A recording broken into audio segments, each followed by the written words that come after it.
ಯಾರೆಲ್ಲ ಜಾಯ್ನ್ ಆಗಿದ್ದೀರಾ ಒಂದ್ಸಲ ಹಾಯ್ ಹೇಳಿ. Okay, it's very important videos ಇವತ್ತು. ಯಾರೆಲ್ಲ ಎಕ್ಸಾಮ್ ಬರಿತಾ ಇದ್ದೀರಾ, ಎಕ್ಸ್ಪೆಷಲಿ ಇವಾಗ ಕಮ್ಮಿಂಗ್ ಡೇಸಲ್ಲಿ ಯಾವುದಿದೆ SSLC ಎಕ್ಸಾಮ್ ಇರೋದ್ರಿಂದ ಈ ಟಿಪ್ಸು ತುಂಬ ಹೆಲ್ಪ್ಫುಲ್ಲು. ಅದಕ್ಕೋಸ್ಕರ ಪ್ಲೀಸ್ ಜಾಯಿನ್ ಫಾಸ್ಟ್. ವೆಯ್ಟ್ ಮಾಡೋಣ, ಒಂದು 2 minutes wait. Okay, 2 minutes wait ಮಾಡ್ತೀನಿ.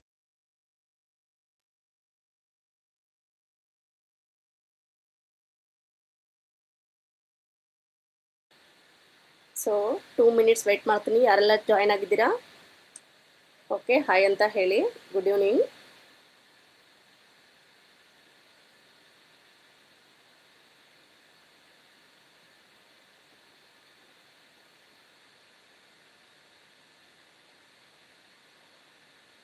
Good evening. Okay, Sonakshi class start ಮಾಡೋಣ ಅಮ್ಮ.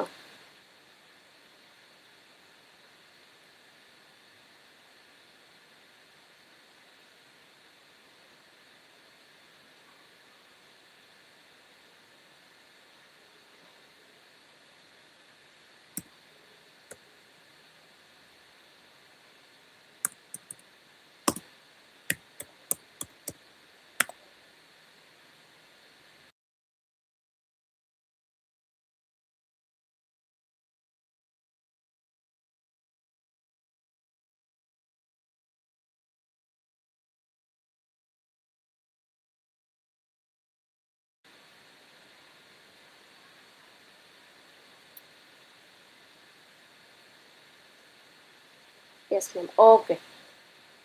ಓಕೆ ಕ್ಲಾಸನ್ನು ಸ್ಟಾರ್ಟ್ ಮಾಡೋಣ. Today class it's very helpful for SSLC exam ಮತ್ತು ಆಲ್ ಕಾಂಪಿಟೇಟಿವ್ ಎಕ್ಸಾಮ್ಸ್. ಯಾಕಂದರೆ ಪರೀಕ್ಷೆ ಅಂದ ತಕ್ಷಣ ಎಲ್ಲರಿಗೂ ಭಯ ಇದ್ದೇ ಇರುತ್ತೆ ಅಲ್ವಾ? ಅದಕ್ಕೋಸ್ಕರ ನಿಮ್ಮ ಪರೀಕ್ಷೆನ ಹೋಗ್ಲಾಡ್ಸೋಕ್ಕೆ ನಾನು ಕೆಲವೊಂದಿಷ್ಟು ಟಿಪ್ಸನ್ನು ಮಾಡ್ಕೊಂಬಂದಿದ್ದೀನಿ.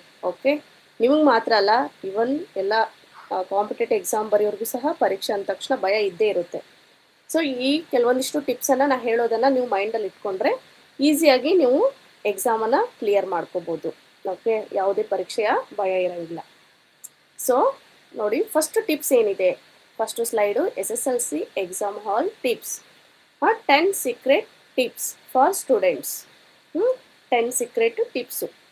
ಯಾಕಂದರೆ ನೀವು ಸೀಕ್ರೆಟಾಗೇ ಇರಬೇಕು, ಮೀನ್ಸ್ ನಿಮ್ಮ ಮನಸ್ಸಲ್ಲೇ ಇರಬೇಕು.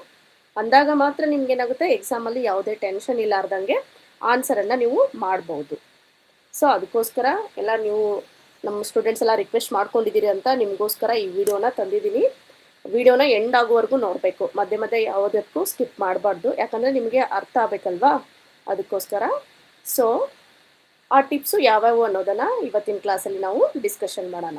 Okay, class start. So first tips ಯಾವುದು? ಇವಾಗ ಒಂದು ಎಕ್ಸಾಮ್ ಅಂದ ತಕ್ಷಣ ನಮಗೆ ತುಂಬ ಭಯ ಇರುತ್ತೆ. ಆ ಎಕ್ಸಾಮ್ ಹಾಲಲ್ಲಿ ನಾವು ಯಾವ ಥರ ನಾವು ಮೈಂಡ್ ಸೆಟ್ಟನ್ನು ರೆಡಿ ಮಾಡ್ಕೋಬೇಕು. ಓಕೆ, ಫಸ್ಟು ಟಿಪ್ಪು ಬಂದು ಸ್ಟೇ ಕಾಮ್. ಏನು ಮಾಡಬೇಕು? ಸ್ಟೇ ಕಾಮ್ ಅಂದ್ರೇನು? ಮೀನ್ಸ್ ಇದರ ಅರ್ಥ ಯಾವಾಗಲೂ ಕಾಮ್ ಆಗಿರಬೇಕು. ಇವಾಗ ಭಯದಿಂದ ಹೋಗಬಾರ್ದು. ಯಾವಾಗಲೂ ಎಕ್ಸಾಮ್ಗೆ ಹೋದ್ಮೇಲೆ ಕ್ವಶನ್ ಪೇಪರ್ ಕೈ ಬಂದಾಗ ನಮಗೆ ಗಡಿಬಿಡಿ ಮಾಡ್ಕೊತೀವಿ, ಭಯದಿಂದ ಇರ್ತೀವಲ್ವಾ? ಅದಕ್ಕೋಸ್ಕರ ಕಾಮಾಗಿ ಕ್ವಶನ್ ಪೇಪರ್ನ ಜಸ್ಟ್ ನಾವು ಫಸ್ಟ್ ಟೈಮ್ ಏನು ಮಾಡಬೇಕು, ಟರ್ನ್ ಮಾಡ್ಕೋಬೇಕು. ಎಲ್ಲ ಕ್ವಶನ್ಸನ್ನು ಒಂದ್ಸಲ ನೋಡ್ಕೋಬೇಕು. ಓಕೆ, ಸ್ಟೇ ಕಾಮ್ ಮೀನ್ಸ್ ಶಾಂತವಾಗಿರಬೇಕು, ಪೀಸ್ ಆಗಿರಬೇಕು, ಯಾವುದೇ ಟೆನ್ಷನ್ ಮಾಡ್ಕೋಬಾರ್ದು. ಒಂದು ಕ್ವಶನ್ ಮಾತ್ರ ಓದಬೇಕು, ಅದಕ್ಕೆ ಮಾತ್ರ ಆನ್ಸರ್ ಮಾಡಬೇಕು. ಎಲ್ಲನೂ ನೋಡ್ತಾ ಇದು ನಂಗೆ ಬರಲ್ಲ ಅಂತ ಕನ್ಫ್ಯೂಸ್ ಮಾಡ್ಕೋಬಾರ್ದು. ಸ್ಟೇ ಕಾಮ್ ಇರದೇನು? ಸ್ಟೇ ಕಾಮ್ ಆಗಿರೋದಂದರೆ ಹೇಗೆ? Take a deep breath. Means take a deep breath ಅಂದರೆ ನಮ್ಮ ಉಸಿರನ್ನು ಎಳ್ಕೋಬೇಕು. ಒಂದ್ಸಲ ಎಳ್ಕೊಂಡು, ಅಂದರೆ ಮೀನ್ಸ್ ಉಸಿರನ್ನು ಜೋರಾಗಿ ಎಳ್ಕೊಂಡು ಆವಾಗ ಬಿಡಬೇಕು. ಆವಾಗ ನಮ್ಮದು ಫ್ರೆಶ್ ಇರುತ್ತಲ್ಲ, ಲೈಕ್ ಫ್ರೆಶ್ ಅಂದ್ರೇನು, ನಮ್ಮ ಟೆನ್ಷನ್ನು ಸ್ವಲ್ಪ ಕಡಿಮೆ ಆಗುತ್ತೆ. ಬ್ರೀತನ್ನು ಹಿಂಗೆ ತೊಗೊಂಡು ಹಿಂಗೆ ಬಿಟ್ಕೋಬೇಕು, ಆವಾಗ ನಮ್ಮ ಟೆನ್ಷನ್ನು ಸ್ವಲ್ಪ ಕಡಿಮೆ ಆಗುತ್ತೆ. So do not panic when you receive the question paper. Means do not panic ಆಗಬಾರ್ದು. ಅಂದರೆ ಅದೇನೋ ಒಂದು ಕ್ವಶನ್ ಯಾವುದೋ ಡಿಫಿಕಲ್ಟ್ ಬಂದ್ರೂ ನಂಗೆ ಇದು ಗೊತ್ತೇ ಇಲ್ವಾ, ಕ್ವಶನ್ ಪೇಪರ್ ಇಷ್ಟು ಡಿಫಿಕಲ್ಟ್ ಇದೆ ಅಂತ ನೀವು ಒಂದೇ ಕ್ವಶನನ್ನು ಓದಿ ಡಿಸೈಡ್ ಮಾಡಬಾರ್ದು, ಪ್ಯಾನಿಕ್ ಆಗಬಾರ್ದು. ಓಕೆ, ನಾ ಏಬಲ್ ಇದ್ದೀನಿ, ಮಾಡ್ತೀನಿ ಅಂತ ಒಂದು ಮೈಂಡ್ ಸೆಟ್ ಇರಬೇಕು. ಸೊ ಸ್ಟೇ ಕಾಮ್, ಇದು ಫಸ್ಟ್ ಟಿಪ್ಪು. ಓಕೆ, ಅರ್ಥ ಆಗ್ತಿದೆ ಅಲ್ವಾ ಸೋನಾಕ್ಷಿ? ಅರ್ಥ ಆಗ್ತಿದ್ರೆ ಒಂದು ತಂಬಾಕಮ್ಮ. ವಿಡಿಯೋದೆಲ್ಲ ಕ್ಲಿಯರ್ ಇದೆ ಅಲ್ವಾ? ಎಸ್ ಅಂತ ಒಂದು ತಂಬ ಹಾಕು. ಓಕೆ, ಗೊತ್ತಾಗುತ್ತೆ ಹಂಗಂದ್ರೆ ನಾನು ಹೇಳ್ತಾ ಇರೋದು ಕರೆಕ್ಟ್ ಇದೆಯಾ ಅಂತ. ಓಕೆ, ದೆನ್ ಅದರ್ಸ್ ಒಂದ್ಸಲ ತಮ್ಮ ಹಾಕ್ಬಿಡಿ. ನಂಗೆ ಗೊತ್ತಾಗ್ತದೆ ವಿಡಿಯೋ ಎಲ್ಲ ಕ್ಲಿಯರ್ ಇದ್ರೆ ನೆಕ್ಸ್ಟ್ ಮೂವ್ ಆಗ್ತೀನಿ. ಓಕೆ ಅಲ್ವಾ? ಕ್ಲಿಯರ್ ಇದೆ ಅಲ್ವಾ video? Yes, okay okay, thank you. Then next first tip ಏನು? Stay calm. ಮೀನ್ಸ್ ಕಾಮ್ ಆಗಿರಬೇಕು, ಯಾವುದೇ ಟೆನ್ಷನನ್ನು ಮಾಡ್ಕೋಬಾರ್ದು. ಯಾವ ರೀತಿ ಕಾಮ್ ಇರಬೇಕು ಅನ್ನೋದು ಸಹ ನಾನು ಎಕ್ಸ್ಪ್ಲೇನ್ ಮಾಡಿದ್ದೀನಿ. ಉಸಿರನ್ನು ತಗೋಬೇಕು, ಆಮೇಲೆ ಉಸಿರನ್ನು ಬಿಟ್ಟಾಗ ನಮ್ಗೆ ಸ್ವಲ್ಪ ಅರ್ಧ ಟೆನ್ಷನು ಕಡಿಮೆ ಆಗುತ್ತೆ. ಇದು ಎಕ್ಸಾಮ್ ಹಾಲಲ್ಲಿ ಫಸ್ಟ್ ನೀವು ಕ್ವಶನ್ ಪೇಪರನ್ನು ತೊಗೊಂಡಾಗ ಮಾಡಬೇಕಾಗಿರುವಂಥ ಮೊದಲೇ ಕೆಲಸ. ಓಕೆ, ಇನ್ನು ನೆಕ್ಸ್ಟ್ ಕ್ವಶನ್. ನೆಕ್ಸ್ಟು ಯಾವ ಥರ ಸೆಕೆಂಡ್ ಟಿಪ್ ಯಾವುದು? This is the first step, first tips. This is second tip. ಏನಿದು ಸೆಕೆಂಡ್ ಟಿಪ್ಪು ಅಂದರೆ read the question paper carefully. Okay, read the question paper carefully. Okay, ಯಾವ ಥರ? ನಾ ಹೇಳಿದ್ನಲ್ಲ, ಫಸ್ಟ್ ಪೇಪರನ್ನು ತೆಗೆದುಕೊಂಡು ಕಾಮಾಗಿದ್ದು read the question paper carefully. First read all questions slowly before starting to write. Okay, first read, ನಾ ಹೇಳ್ದಾಗೆ ಕಾಮಾಗಿ ಕ್ವಶನ್ ಪೇಪರನ್ನು ತೆಗೆದುಕೊಂಡು ಎಲ್ಲ ಕ್ವಶನ್ಸನ್ನು ಒಂದ್ಸಲ ರಿಕಾಲ್ ಮಾಡ್ಕೋಬೇಕು. ನೆಕ್ಸ್ಟ್ ನೋಡಬೇಕು ಏನೇನು ಕ್ವಶನ್ ಬಂದಿದೆ ಅಂತ ನೋಡ್ಕೋಬೇಕು ಒಂದ್ಸಲ. ಅವಾಗ ನಿಮ್ಗೆ ಸ್ವಲ್ಪ ಲಿಟ್ಲ್ ಬಿಟ್ ಕಾನ್ಫಿಡೆಂಟ್ ಬರುತ್ತೆ. ಈಗ ಒಂದು ಕ್ವಶನ್ ಪೇಪರ್ ಅಂದಾಗ ಒಂದು ಡಿಫಿಕಲ್ಟು ಇರುತ್ತೆ, ಅದರಲ್ಲಿ ಈಸಿನೂ ತೆಗೆದಿರ್ತಾರೆ. ಎಲ್ಲನೂ ಡಿಫಿಕಲ್ಟ್ ತೆಗೆಯಂಗಿಲ್ಲ, ಯಾಕಂದರೆ ಕ್ವಶನ್ ಪೇಪರ್ ಅನ್ನೋದು ಏನು ಮಾಡ್ತಾರೆ, ಒಂದು ನೀಲಿ ನಕ್ಷೆ ಆಧಾರದ ಮೇಲೆ ತೆಗೆದಿರ್ತಾರೆ. ಅದರಲ್ಲಿ ಎಲ್ಲ ಸ್ಲೋ ಲರ್ನರು, ದೆನ್ನು ಫಾಸ್ಟ್ ಲರ್ನರು, ಮತ್ತು ನಿಧಾನವಾಗಿ ಕಲಿಯೋರು, ಮಧ್ಯ ಬಾರ್ಡರ್ನಾಗ ಬರ್ತಾರೆ, ಆ ಮಕ್ಕಳನ್ನ ನೋಡಿಕೊಂಡೇ ತೆಗೆದಿರ್ತಾರೆ. ಸೊ ಸಮ್ ಕ್ವಶನ್ಸು ಈಸಿ ಇದ್ದೇ ಇರುತ್ತೆ. ಸೊ ಅದಕ್ಕೋಸ್ಕರ ನೀವೇನು ಮಾಡಬೇಕು, ಫಸ್ಟ್ ಎಲ್ಲ ಕ್ವಶನ್ಸನ್ನು ಒಂದ್ಸಲ ನೋಡ್ಕೋಬೇಕು. ಗೊತ್ತಿದೆ ಅಂತ ಸ್ಟಾರ್ಟಿಂಗ್ಗೆ ಆನ್ಸರ್ ಮಾಡೋಕ್ಕೆ ಹೋಗಬಾರ್ದು. Okay, this a second Tipu. ನೀವೆಲ್ಲ ಕೇಳಿದಿರಂತ ನಿಮಗೋಸ್ಕರ ಈ ವಿಡಿಯೋನ ತಂದಿದ್ದೀನಿ. ಎಂಡ್ ಆಗೋವರೆಗೂ ಯಾರು ಏನು ಮಾಡಬಾರ್ದು, ಮಧ್ಯೆ ಸ್ಕಿಪ್ ಮಾಡಬೇಡಿ. ಈ ಟಿಪ್ಸನ್ನು ನೀವು ಮೈಂಡಲ್ಲಿ ಇಟ್ಕೊಂಡು ಹೋದರೆ ಎಕ್ಸಾಮಲ್ಲಿ ನೀವು ಸಕ್ಸಸ್ಸನ್ನು ಕಾಣ್ತೀರಾ. ಸೊ ಒಳ್ಳೆಯ ಮಾರ್ಕ್ಸನ್ನು ಸಹ ತೊಗೊಳ್ಳಿಕ್ಕೆ ಹೆಲ್ಪ್ ಆಗ್ತವೆ ಈ tips. So read the question paper ಕೇರ್ಫುಲ್ಲಿ. Second tip ಏನಂದರೆ ಕ್ವಶನ್ ಪೇಪರನ್ನು ಕೇರ್ಫುಲ್ಲಾಗಿ ಓದ್ಕೋಬೇಕು. ಯಾವ ಥರ ಅಂದರೆ ಹೇಳ್ತೀನಲ್ಲ, ಇವಾಗ ಕೆಲವೊಂದಿಷ್ಟು ಕನ್ನಡದಲ್ಲಿ ತುಂಬ ಡಿಫಿಕಲ್ಟ್, ಮಾಡದಿರಲು, ಮಾಡುವುದು, ಅವನು ನೋಡ್ಕೋಬೇಕು every word. Sometimes positive question ಇರುತ್ತೆ, ಅದನ್ನು ನಾವು ನೆಗೆಟಿವ್ ಥರ ಥಿಂಕ್ ಮಾಡ್ತೀವಿ, ಅದಕ್ಕೋಸ್ಕರ. ಓಕೆ, ಇನ್ನು ನೆಕ್ಸ್ಟ್ ಥರ್ಡ್ ಟಿಪ್ ಏನು? Start with easy questions. ನೋಡಿ, ಥರ್ಡ್ ಏನು ಅಂದರೆ ಸ್ಟಾರ್ಟ್ ವಿತ್ ಈಸಿ ಕ್ವಶನ್ಸ್. ಯಾವ ಥರ ಅಂದರೆ ಈಸಿ ಕ್ವಶನ್ಸು. ನಿಮಗೆ ಯಾವುದು ಕ್ವಶನ್ ಪೇಪರನ್ನು ನೀವು ರೀಡ್ ಮಾಡ್ತೀರಲ್ವಾ, ಮಾಡಿದ್ಮೇಲೆ ನಿಮಗೆ ಯಾವುದು ಈಸಿ ಆಗುತ್ತೆ ಫಸ್ಟ್ ಅದನ್ನು ಟಚ್ ಮಾಡಬೇಕು. ಓಕೆ, ಫಸ್ಟ್ ಕ್ವಶನ್ ಏನೋ, ಈಗ for example first question difficult ಬಂದುಬಿಟ್ರೆ ಅದನ್ನು ಸ್ಕಿಪ್ ಮಾಡಿಬಿಡಿ. ನೀವೆಲ್ಲ ಕ್ವಶನ್ ಓದಿರ್ತೀರಲ್ವಾ, ಯಾವುದು ನಿಮಗೆ ಈಸಿ ಆಗುತ್ತೆ ಅದನ್ನು ಫಸ್ಟ್ ಬರೀರಿ. ಸೊ ಅವಾಗ ನಿಮಗೆ ಕಾನ್ಫಿಡೆಂಟ್ ಹೆಚ್ಚಾಗುತ್ತೆ. ಸೊ ನಿಮ್ಗೆ ಆನ್ಸರ್ನು ಕರೆಕ್ಟಾಗಿ ಬರಿಬೋದು. ಅದಕ್ಕೆ ಇದೊಂದು tip is very important. Start with easy questions. ಯಾವ ಥರ? Answer the questions you know well first to build confidence. ನೋಡಿ, ನಾನು ಹೇಳಿದ್ನಲ್ವಾ ನಿಮಗೆ ಯಾವ ಥರ ಅಂದರೆ, ನೀವು ಈಸಿ ಕ್ವಶನನ್ನು ಫಸ್ಟ್ ಬರೆಯೋದ್ರಿಂದ ನಿಮ್ಗೇನಾಗುತ್ತೆ, you have to automatically build your confidence. So you must and should take only easy questions. Easy ಕ್ವಶನ್ಸನ್ನು ಮಾತ್ರ ತೆಗೆದುಕೊಂಡು ನೀವೇನು ಮಾಡಬೇಕಂದ್ರೆ ಆನ್ಸರನ್ನು ಮಾಡಬೇಕು. ಆವಾಗ ನಿಮಗೆ ಎಕ್ಸಾಮಲ್ಲಿ ನಾನು ಬರಿತಾ ಇರೋದು ಕರೆಕ್ಟ್ ಇದೆ ಅಂತ ಕಾನ್ಫಿಡೆಂಟ್ ಬೆಳೆದು ಎಲ್ಲ ಆಲ್ಮೋಸ್ಟ್ ನೀವು ನಿಮ್ಮ ಟೆನ್ಷನು ಸಹ ಸ್ವಲ್ಪ ಕಡಿಮೆ ಆಗುತ್ತೆ. ಆವಾಗ ಈಸಿಯಾಗಿ ನೀವು ಎಲ್ಲ ಕ್ವಶನ್ಸನ್ನು ಡಿಫಿಕಲ್ಟ್ ಇದನ್ನು ಸಹ ನೀವು ಟಚ್ ಮಾಡಿ ಬರ್ತೀರಾ. ಅದಕ್ಕೋಸ್ಕರ ಹೇಳಿದ್ದೀನಿ, ಇಟ್ಸ್ ವೆರಿ ಇಂಪಾರ್ಟೆಂಟ್ ಟಿಪ್ಸ್ ಇದು. ನೆಕ್ಸ್ಟ್ ಟಿಪ್ ಏನಿದೆ? Manage your time. ಏನು next tip? Manage your time. Yeah, hello welcome. Okay, ಇದು ದಿಸ್ ಯಾ ಹಲೋ. ಇದು ಎಕ್ಸಾಮ್ಗೆ ಯಾವ ಥರ ನಾವು ಬರಿಬೇಕನ್ನೋದು ಟಿಪ್ಸ್ ಹೇಳ್ಕೊಡ್ತಾ ಇದ್ದೀನಿ.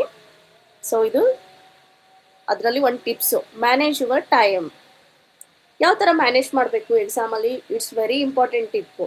ನೀವೇನೋ ಬರೀ ಒಂದು ಕ್ವಶನಿಗೆ ಇಷ್ಟು ಆನ್ಸರ್ ತಗೊಂಡು ಯಾರಾಗು ಇದು ನೀವು ಒಂದು ಕ್ವಶನಿಗೆ, ಈಗ ಫಾರ್ ಎಕ್ಸಾಂಪಲ್ಲು ಒಂದು 2 ಮಾರ್ಕ್ಸು 3 ಮಾರ್ಕ್ಸು ಕ್ವಶನಿಗೆ ನೀವು 8 ಮಿನಿಟು 10 ಮಿನಿಟು ಟೈಮ್ ತೊಗೊಂಡ್ಬಿಟ್ರೆ ನಿಮ್ಗೆ ಅದರ್ ಕ್ವಶನಿಗೆ ಏನು ಮಾಡೋಕ್ಕಾಗಲ್ಲ, ಟಚ್ ಮಾಡೋಕ್ಕೆ ಟೈಮ್ ಸಿಗಲ್ಲ. So you have to manage your time. Divide your time for each section so you can finish the paper. Right. ನೋಡು ಏನು ಮಾಡಬೇಕಂದ್ರೆ divide your time for each section means each section ಅಂದರೆ ಇವಾಗ ನಾವು A ಸೆಕ್ಷನಲ್ಲಿ 2 mark questions or 1 mark question ಇರುತ್ತೆ. You have to take 1 minute or 2 minute times only. ಯಾಕಂದರೆ 1 mark ಕ್ವಶನ್ಸ್ಗೆ 1 word answer ಅಷ್ಟೇ ಕೇಳ್ತಾರೆ ಅವರು. ಸೊ ನೀವು ಲೆಂತಿಯಾಗಿ 2-3 ಲೈನ್ ಬರೆಯೋದು ದೆರ್ ಇಸ್ ನೋ ನೆಸೆಸಿಟಿ. ಅವಾಗ ನಿಮಗೆ ಟೈಮು ವೇಸ್ಟ್ ಆಗುತ್ತೆ. ನನಗೆ ಆನ್ಸರೇ ಗೊತ್ತಿದೆ ಅಂತ ನೀವು ಸುಮ್ಮನೆ ಲೆಂತಿಯಾಗಿ ಇರ್ಬಿಟ್ರೆ, ಇವಾಗ ಫಾರ್ ಎಕ್ಸಾಂಪಲ್ ಸೋಷಿಯಲ್ ಸೈನ್ಸಲ್ಲಿ ಕೇಳ್ತಾರೆ ಪ್ಲಾಸಿ ಕದನ ಯಾವಾಗ ನಡೆಯಿತು ಅಂತ ಏನೋ 1 ಮಾರ್ಕ್ ಕ್ವಶನ್ ಕೇಳಿದರೆ ನೀವೇನು ಮಾಡಬೇಕು, have to write only the date. ಅದು ಯಾವಾಗ ನಡೀತು ಅಂತ ಅನ್ನೋದನ್ನು ಮಾತ್ರ ಹೇಳಬೇಕು. ಅದು ಬಿಟ್ಟು ನೀವು ಪ್ಲಾಸಿ ಕದನ ರೀಸನ್ನು ಅದ್ರ ಪರಿಣಾಮಗಳು ಎಲ್ಲ ಬರಿತಾ ಕೂರಬಾರ್ದು. ಯಾಕಂದರೆ ಅದು 1 ಮಾರ್ಕ್ ಕ್ವಶನ್ಸ್ ಇರೋದ್ರಿಂದ ನೀವು ಟೈಮನ್ನು ಸೇವ್ ಮಾಡಿಕೊಂಡು 5 ಮಾರ್ಕ್ಸ್ಗೆ ಮತ್ತು ಅಗೇನು 10 ಮಾರ್ಕ್ ಕ್ವಶನ್ಸ್ಗೆ ನೀವು ಅದನ್ನ ಯೂಸ್ ಮಾಡ್ಕೋಬೇಕು ಟೈಮ್ನ. Okay, this is a very important tip for exam. Manage your time. Next tip ಏನು, understand the question. So understand the question ಏನು ಮಾಡಬೇಕು, ಅಂಡರ್ಸ್ಟ್ಯಾಂಡ್ ದ ಕ್ವಶನ್. ಎಸ್ ನಾನು ಫಾಸ್ಟಾಗೆ ಹೋಗ್ತಾ ಇದ್ದೀನಿ. ಸ್ವಲ್ಪ fast means don't go fast. ಅದು ಹೇಳ್ತಲ್ಲ, ಜೋರಾಗಿ ಹೋಗಿ ಎಲ್ಲೋ ಒಂದು ಡಿಕ್ಕಿ ಹೊಡ್ಕೊಳ್ಳೋದು ಬೇಡ, ಅರ್ಥ ಮಾಡ್ಕೊಳ್ಳೋಣ. ಅರ್ಥ ಮಾಡಿಕೊಂಡು ನಿಧಾನವಾಗಿ ಹೋಗೋಣ. ಇವು ಟಿಪ್ಸ್ ಅಂದ ತಕ್ಷಣ ನಾವು ಮೈಂಡಲ್ಲಿ ಇರಬೇಕು, ಅದಕ್ಕೋಸ್ಕರ ಹೋಗ್ತಾ ಇದ್ದೀನಿ. ರಾಘು, ನಾನು ಹೋಗ್ತಾ ಇದ್ದೀನಿ, ಫಾಸ್ಟಾಗೆ ಹೋಗ್ತಾ ಇದ್ದೀನಿ. ಯಾಕಂದರೆ ನನ್ನ ಸ್ಟೂಡೆಂಟ್ಸ್ ಇಲ್ಲಿ ಎಕ್ಸಾಮಿಗೆ ಪ್ರಿಪೇರ್ ಆಗ್ತಾ ಇದ್ದಾರೆ. ಅವ್ರಿಗೋಸ್ಕರ ನಾನು ಕೆಲವೊಂದಿಷ್ಟು ಟಿಪ್ಸನ್ನು ಹೇಳಬೇಕಂತ ವಿಡಿಯೋ ಮಾಡಿದ್ದೀನಿ. So don't go hurry. Okay, ನಾನು ಫಾಸ್ಟಾಗೆ ಹೇಳ್ತಾ ಇದ್ದೀನಿ. ಓಕೆ, ಅಂಡರ್ಸ್ಟ್ಯಾಂಡ್ ದ ಕ್ವಶನನ್ನು ನಾವು ಅಂಡರ್ಸ್ಟ್ಯಾಂಡ್ ಮಾಡ್ಕೋಬೇಕು. ನಾನು ಅದೇ ಹೇಳಿಲ್ವಾ, ಇವಾಗ ಪ್ಲಾಸಿ ಕದನ ಅಂದ ತಕ್ಷಣ ನೀವೇನು ಮಾಡಬೇಕು, ಪ್ಲಾಸಿ ಕದನದ ಬಗ್ಗೆ ಅದ್ರ ಡೇಟ್ ಅಷ್ಟೇ ಬರಿಬೇಕು, ತುಂಬ ಲೆಂತಾಗಿ ಬರಿಬಾರ್ದು. ಅವಾಗ ನೀವು ಲೆಂತಾಗಿ ಬರೆಯಕ್ಕೆ ಬಂದರೆ ಅವಾಗ ನಾವು ಅನ್ಕೋಬೇಕು ನೀವು ಕ್ವಶನನ್ನು ಅಂಡರ್ಸ್ಟ್ಯಾಂಡ್ ಮಾಡ್ಕೊಂಡಿಲ್ಲ ಅಂತ. Okay, read every question 2 times before writing the answer. ನೋಡಿ ಎಷ್ಟು ಚೆನ್ನಾಗಿ ಹೇಳಿದ್ದಾರೆ ಇದನ್ನ. ರೀಡ್ ಎವ್ರಿ ಕ್ವಶನ್, ಎಲ್ಲ ಕ್ವಶನನ್ನು ನೀವೇನು ಮಾಡಬೇಕು, ಆನ್ಸರ್ ಮಾಡುವಾಗ 2 times ಓದಬೇಕು. ಎಕ್ಸ್ಪೆಷಲಿ ಇನ್ ಕನ್ನಡ, ಸೋಷಿಯಲ್ ಸೈನ್ಸು. ಇಂಗ್ಲೀಷಲ್ಲಿ ನಾವೇನು ಮಾಡ್ಬೋದು,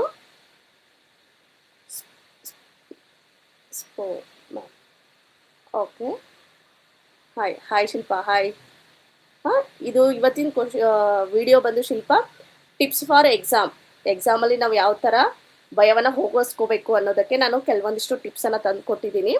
ಸೊ ಈ ಟಿಪ್ಸನ್ನು ನೀವು ಮೈಂಡಲ್ಲಿ ಏನಾದರೂ ಇಟ್ಕೊಂಡ್ರೆ ಎಕ್ಸಾಮಲ್ಲಿ ನೀವು ಆರಾಮವಾಗಿ ಪರೀಕ್ಷೆನ ಬರಲಿಕ್ಕೆ ಇದು ಹೆಲ್ಪ್ ಆಗ್ತಾವು. ಸೊ ಇದೊಂದು ಟಿಪ್, ಅಂಡರ್ಸ್ಟ್ಯಾಂಡ್ ದ ಕ್ವಶನ್.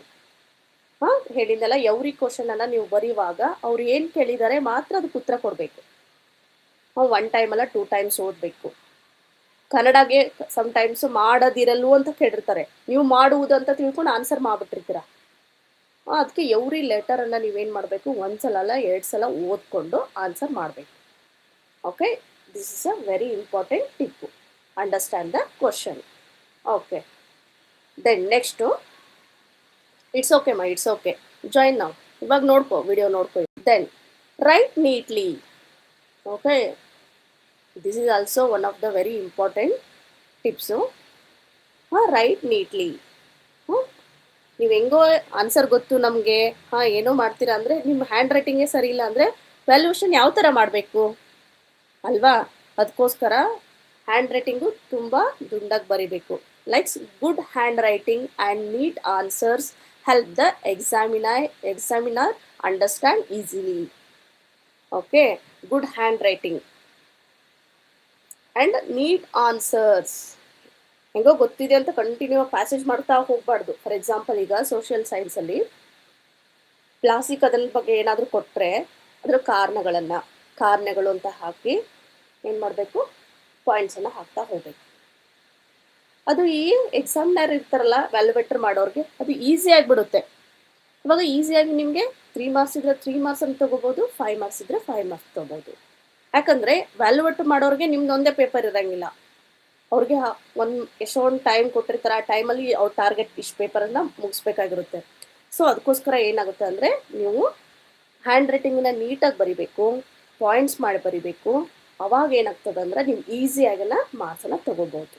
ಇದು ಇಟ್ಸ್ ವೆರಿ ಇಂಪಾರ್ಟೆಂಟ್. ಎಲ್ಲ ಟಿಪ್ಸ್ಗಿಂತ ಇದು ತುಂಬ ಇಂಪಾರ್ಟೆಂಟು.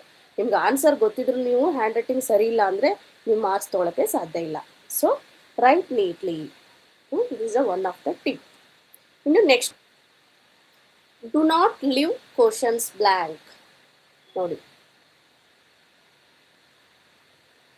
ಏನು, do not leave questions blank. ಯಾವಾಗಲೂ try to write something related if you are ensure. ನೋಡಿ ಏನು ಮಾಡಬೇಕು, ಯಾವುದೇ ಕ್ವಶನನ್ನು, ಇದ್ರ ಟಿಪ್ಸ್ ಮೀನಿಂಗ್ ಏನಂದರೆ ಯಾವುದೇ ಕ್ವಶನನ್ನು ಏನು ಮಾಡಬಾರ್ದು, ನೀವು ಬಿಟ್ಟು ಬರಬಾರ್ದು. Okay, do not leave questions blank. ನಂಗೆ ಗೊತ್ತಿಲ್ಲ, ಅದು ತುಂಬ ಡಿಫಿಕಲ್ಟ್ ಆಗಿದೆ ಅಂದರೆ ನೀವು ಅದಕ್ಕೆ related try to write something related. ಏನಾದರೂ ನಿಮಗೆ ಅದ್ರ ಬಗ್ಗೆ, ಈಗ ಫಾರ್ ಎಕ್ಸಾಂಪಲ್ ನಾನು ಲಾಸ್ಟ್ ಕ್ಲಾಸಲ್ಲಿ ಹೇಳಿದ್ದೀನಲ್ವ, ಸೋಷಿಯಲಲ್ಲಿ ಯುರೋಪಿಯನರ್ ಬಗ್ಗೆ ಏನಾದರೂ ಕೊಟ್ಟರೆ ನೀವಾಗ ನಿಮ್ಗೇನು ಕಂಪ್ಲೀಟಾಗಿ ಅವ್ರ ಬಗ್ಗೆ ಏನು ಅದ್ರ ಕ್ವಶನ್ಸ್ಗೆ ಆನ್ಸರ್ ಗೊತ್ತಿಲ್ಲ ಅಂದರೂ ನೀವು ಯುರೋಪಿಯನರು ಯಾರು ಫಸ್ಟ್ ಬಂದರು ಭಾರತಕ್ಕೆ, ಅವ್ರು ಎದಕ್ಕೆ ಬಂದರು ಅಂತ ನೀವು ಒಂದೆರಡು ಲೈನ್ ಬಂದ್ರೂ ಏನಾಗುತ್ತೆ ಅಂದರೆ ಈಸಿಯಾಗಿ ನಿಮ್ಗೆ 1 ರಿಂದ 2 ಮಾರ್ಕ್ಸ್ ಸಿಗುತ್ತೆ. ಸೊ ಯಾವಾಗಲೂ ಎಕ್ಸಾಮಲ್ಲಿ ಯಾವುದೇ ಕ್ವಶನನ್ನು ಬಿಟ್ಟು ಬರಬಾರ್ದು. You have to try to write a answer.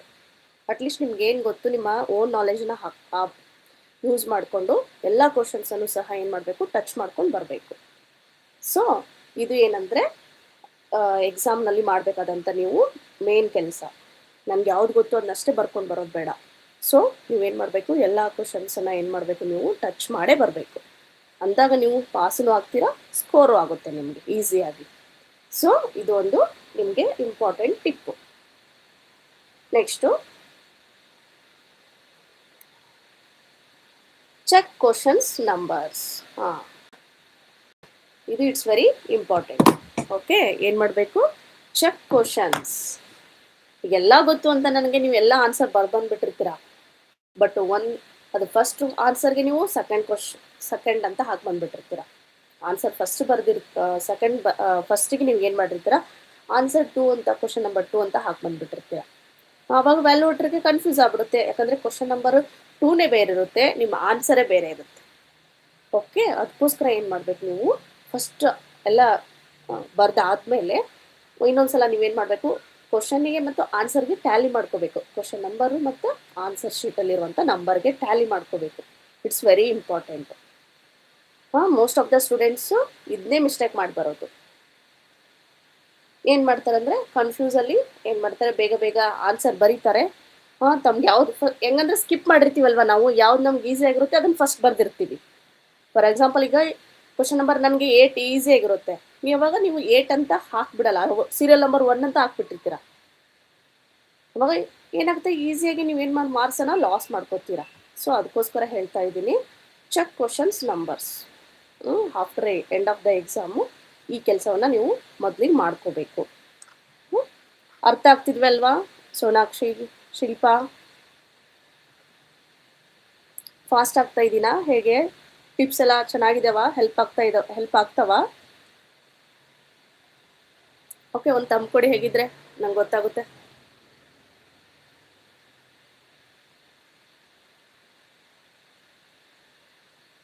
ಕ್ಲಾಸನ್ನು ಅದೇ ಮಧ್ಯೆ ಇದು ಮಾಡಬೇಡಿ. ಓಕೆ, ಮಧ್ಯೆ ಸ್ಕಿಪ್ ಮಾಡಬೇಡಿ, ಕಂಟಿನ್ಯೂಸ್ ಆಗಿ ನೋಡ್ಕೊಳ್ಳಿ. ಓಕೆ, ವಿಡಿಯೋಕ್ಕೊಂದು ಲೈಕ್ ಕೊಡಿ. ಯಾರಾದರೂ ಫಸ್ಟ್ ಎಲ್ಲ ನಮ್ಮ ವಿಡಿಯೋ ನೋಡ್ತಾ ಇದ್ರೆ ಸಬ್ಸ್ಕ್ರೈಬ್ ಕೊಡಿ. ಎವ್ರಿ ಡೇ ನಾನು ಏನು ಮಾಡ್ತೀನಿ, ಇದೇ ಟೈಮ್ಗೆ ಲೈವ್ ಕ್ಲಾಸ್ ಇರುತ್ತೆ. ಓಕೆ, ಶಿಲ್ಪ ಫಾಸ್ಟ್ ಆಗ್ತಾ ಇದೆಯೇ ನಮ್ಮ class?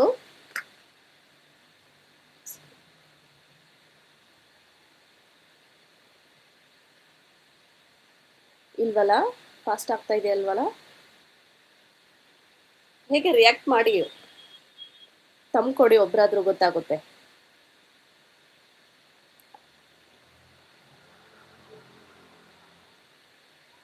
check question numbers. Okay, Sonakshi.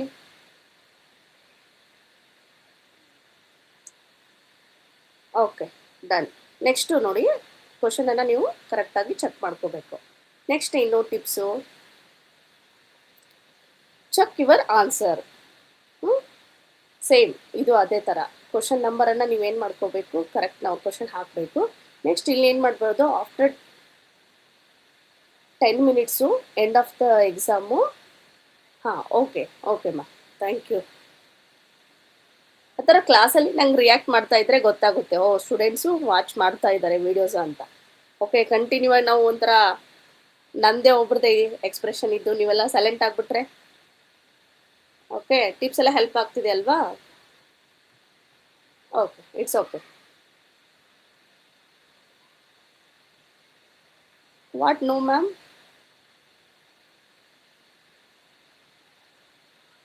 Okay, ಏನು ಮಾಡಬೇಕು, check your answers. Okay Shilpa, thank you Sonakshi. Okay, check your answers. ನಾನು ಹೇಳ್ದಾಗೆ ಅಲ್ಲಿ ನೀವು ಕ್ವಶನ್ ನಂಬರನ್ನು ಚೆಕ್ ಮಾಡ್ಕೋಬೇಕು ಫಸ್ಟು. ಆಮೇಲೆ keep the last 10 minutes to check spellings and missed answers. If there is have a time, ನೀವೇನು ಮಾಡಬೇಕು, ಟೈಮ್ ಇದ್ದರೆ ಆನ್ಸರನ್ನು ಒಂದ್ಸಲ ಚೆಕ್ ಮಾಡ್ಕೋಬೇಕು. ಆ ಕ್ವಶನಿಗೆ ಈ ಆನ್ಸರ್ ಬರ್ದಿದ್ದೀನಾ ಇಲ್ವಾ.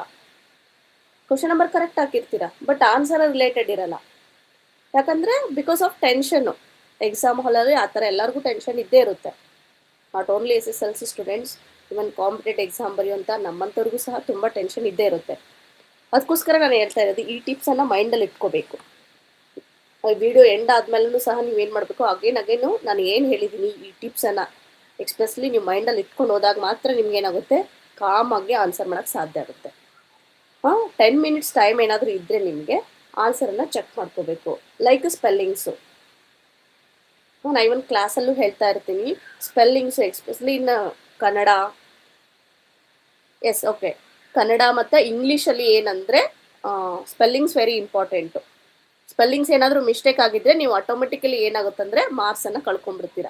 ನೀವೇನೋ ರೈಟ್ ಆನ್ಸರ್ ಬರ್ದಿದ್ರಿ ಅಂದ್ರೂ spellings very important. For example house ಅಂತ ಬರೆಯೋಕೆ ಹೋಗ್ತೀರಾ, ಅವಾಗ HOUSE ಬರೆದ್ಬಿಟ್ಟು ಸಮ್ಟೈಮ್ಸ್ HOSE ಬರೆದಿರ್ತಾರೆ, ಇಲ್ಲಾಂದರೆ ಎಸ್ ಬರಿ ಬದಲಿ CE ಬರೆದಿರ್ತಾರೆ, HOCE ಅಂತ ಬರೆದಿರ್ತಾರೆ. ಅವಾಗ ಅದು ಏನಾಗುತ್ತೆ, ಮೀನಿಂಗ್ ಕಂಪ್ಲೀಟ್ಲಿ ಚೇಂಜ್ ಆಗುತ್ತೆ. ನೀವು ಏನು ಮಾಡ್ತೀರಾ, ರಾಂಗ್ ಮಾರ್ಕ್ಸ್ ಬಂದೇ ಬರುತ್ತೆ. ಸೊ ಅದಕ್ಕೋಸ್ಕರ ನೀವೇನು ಮಾಡಬೇಕು, ಸ್ಪೆಲ್ಲಿಂಗ್ಸ್ನ ಕರೆಕ್ಟಾಗಿ ಚೆಕ್ ಮಾಡ್ಕೋಬೇಕು. Next tips, believe in your self. This is a last Tipu. ನಿಮ್ಮ ಮೇಲೆ ನೀವು ನಂಬಿಕೆ ಇಟ್ಕೋಬೇಕು. ಲೈಕ್ ಯಾವ ಥರ ಅಂದರೆ, stay positive and believe in your hard work. ನಾ ಚೆನ್ನಾಗಿ ಓದಿದ್ದೀನಿ ಅಂದ್ಕೊಂಡು ಚೆನ್ನಾಗಿ ಆನ್ಸರ್ ಮಾಡಬೇಕು. ಅದು ಬಿಟ್ಟು ನೀವು ಆನ್ಸರ್ ಮಾಡಿರ್ತೀರಾ, ಮತ್ತೊಬ್ರು ಯಾರೋ ಸ್ವಲ್ಪ ಹಿಂಗೆಲ್ಲ ನೋಡಿದ ತಕ್ಷಣ ಅವ್ರು ಬೇರೆ ಬಂದಿರ್ತಾರೆ, ಅವ್ರು ಬೇರೆ ಬರೆದಿದ್ದಾರೆ, ನಾನು ಬರ್ದಿರೋದು ರಾಂಗ ಅಂದ್ಕೊಂಡು ಮತ್ತದನ್ನು ನೀವು ಆನ್ಸರನ್ನು ರೈಟ್ ಇರೋದನ್ನು ರಾಂಗ್ ಥರ ಬರಿಬಾರ್ದು. ಸೊ ಆ ಕಡೆ ಈ ಕಡೆ ಎಕ್ಸಾಮಲ್ಲಿ ವಾಲ್ಲಾರ್ದೇ ನೀವು ಬರೆಯುವಂಥ ಆನ್ಸರ್ನ ಏನು ಮಾಡಬೇಕು, ಪಾಸಿಟಿವ್ ಆಗಿ ಥಿಂಕ್ ಮಾಡಬೇಕು. ನನ್ನ ಆನ್ಸರ್ ರೈಟ್ ಇದೆ, ಬೇರೆಯವ್ರದ್ದು ನೋಡ್ಕೋಬಾರ್ದು. ಓಕೆ, ರೈಟಾ ರಾಂಗ್ ಅಂತ ಏನು ಥಿಂಕ್ ಮಾಡಬೇಡಿ, ಕ್ವಶನಿಗೆ ಆನ್ಸರ್ ಬರೆದು ಬಂದ್ಬಿಡಿ ಅಷ್ಟೇ. Okay, this is a tips for exam. Okay, ನೋಡಿ ಇಷ್ಟು ಟಿಪ್ಸನ್ನು ನಿಮಗೆ ಹೆಲ್ಪ್ ಆಗಲಿ ಅಂತ ರೆಡಿ ಮಾಡ್ಕೊಂಬಂದಿದ್ದೀನಿ. ಈ ಟಿಪ್ಸನ್ನು ಎವ್ರಿ ಡೇ ನೀವು ಒಂದ್ಸಲ ನೋಡ್ಕೊಳ್ಳಿ. ಇನ್ನು ಎಕ್ಸಾಮು ವೆನ್ಸ್ಡೇ ಇರೋದ್ರಿಂದ ಈ 10 ಟಿಪ್ಸು ಇಟ್ಸ್ ವೆರಿ ಇಂಪಾರ್ಟೆಂಟು. ಯಾವ್ಯಾವ ಅನ್ನೋದನ್ನು ಹೇಳ್ಕೊಟ್ಟಿದ್ದೀನಿ ಮತ್ತು ಎಕ್ಸ್ಪ್ಲೇನು ಮಾಡಿದ್ದೀನಿ ಯಾವ ಥರ ಅಂತ. ಸೊ ಈ ವಿಡಿಯೋ ನಿಮ್ಗೇನಾದರೂ ಇಷ್ಟ ಆದರೆ video end of the video ನೀವೇನು ಮಾಡಿ, ಲೈಕ್ ಮಾಡಿ, ಸಬ್ಸ್ಕ್ರೈಬ್ ಮಾಡ್ಕೊಳ್ಳಿ, ನಿಮ್ಮ ಫ್ರೆಂಡ್ಸ್ಗೂ ಸಹ ಏನು ಮಾಡಿ, ಶೇರ್ ಮಾಡಿ. ಓಕೆ, ಇಷ್ಟ ಆಯ್ತಲ್ವಾ ಸೋನಾಕ್ಷಿ? ವಿಡಿಯೋಸ್ ಎಲ್ಲ ಇಷ್ಟ ಆಯ್ತಾ? ಮತ್ತೆ ಏನಾದರೂ ಹೇಳ್ಕೊಡ್ಬೇಕಾಗಿತ್ತಾ ಕಮೆಂಟ್ ಸೆಕ್ಷನಲ್ಲಿ ಹೇಳಿ.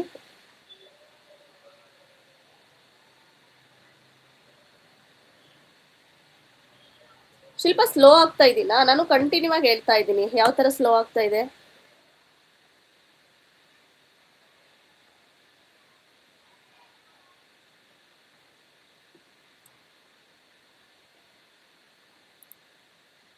Okay,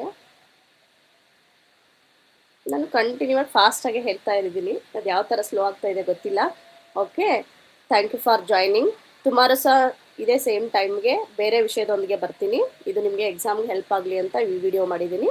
thank you so much. Bye, good night.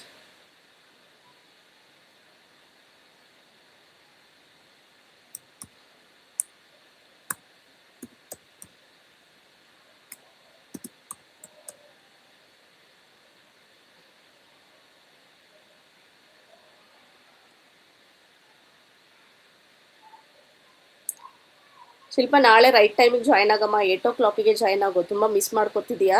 ಇಲ್ಲಿ ಟಿಪ್ಸು, ಈ ವಿಡಿಯೋನ ನಾನು ಡಿಸ್ಕನೆಕ್ಟ್ ಆದಮೇಲೆ ವಿಡಿಯೋ ಒಂದ್ಸಲ ನೋಡ್ಕೊ. ತುಂಬ ಇಂಪಾರ್ಟೆಂಟ್ ಅದಕ್ಕೆ. ನೀವೇನು ಓದಿದ್ದೀರಿ ಅಂತಲ್ಲ, ಯಾವ ಥರ ನೀವು ಎಕ್ಸಾಮಲ್ಲಿ ಹಾಲಲ್ಲಿ ಇರ್ತೀರ ಅನ್ನೋದು ಇಂಪಾರ್ಟೆಂಟು. ಓಕೆ, ಎಲ್ಲ ಗೊತ್ತಿದ್ರು ನೀವು ತುಂಬ ಗಡಿಬಿಡಿ ಮಾಡಿಕೊಂಡು ಗೊತ್ತಿರೋ ಆನ್ಸರ್ನ ಸಹ ಬಿಟ್ಟು ಬರ್ತೀರಾ. ಅದಕ್ಕೋಸ್ಕರ ಹೇಳ್ತಾ ಇದ್ದೀನಿ, ಈ ಟಿಪ್ಸು ಐತಲ್ಲ, ಇದು ತುಂಬ very important.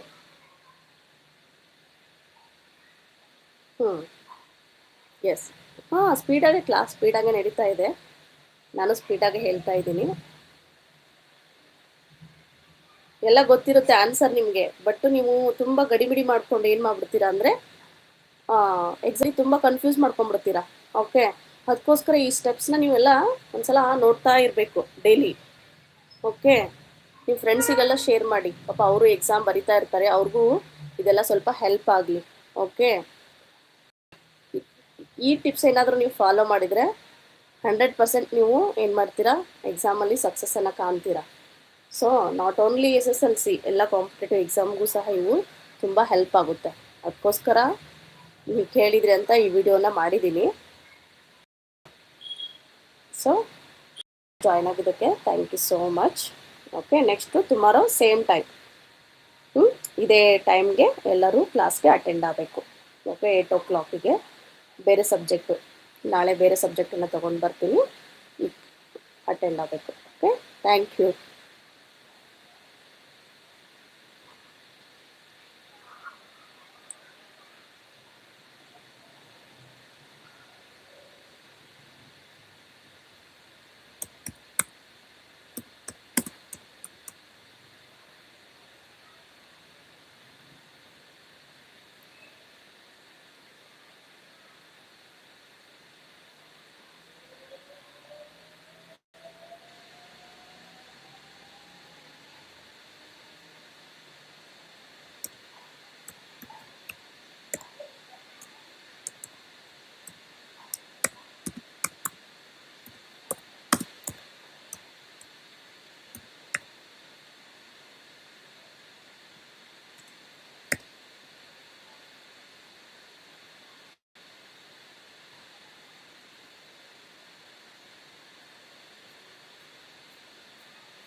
Okay Sonakshi, okay.